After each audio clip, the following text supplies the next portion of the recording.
Jesus talks about this servant who owes a king an unimaginable debt. Let's just call it $10 million. It is a debt that is so massive that there is no possible way that the servant could ever repay it. And when the servant falls on his knees, begging for mercy from the king does something that is shocking. He cancels the debt completely. Not because the debt was small, not because repayment was possible, but because the king was merciful.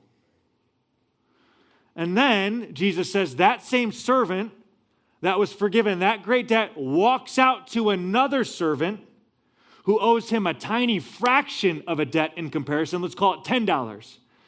And instead of that servant showing mercy, he grabs him by the throat, demanding payment.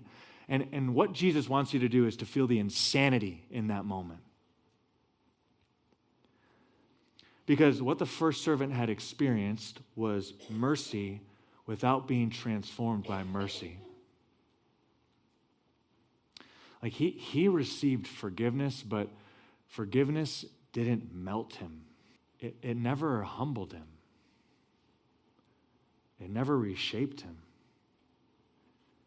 And church, this is where Jesus presses deeply on our hearts, because if I truly understand what has happened for me on the cross,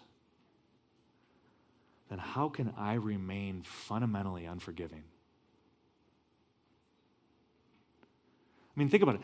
At the cross, Jesus Christ absorbed an infinite debt that I could never repay. Every selfish thought you've ever had, every hidden sin, every act of rebellion, every ounce of pride, every moment of lust and greed and envy and deceit and bitterness and idolatry, all of it was laid upon Christ. And Jesus was not choked for a small debt. He was crushed beneath an eternal one.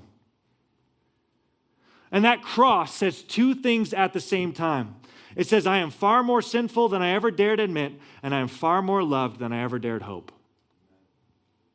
And so when I stand before that cross, honestly, I lose the ability to look at another sinner from a position of superiority. Because I realize I am not this morally impressive person who occasionally needs grace. I am a debtor completely dependent upon mercy.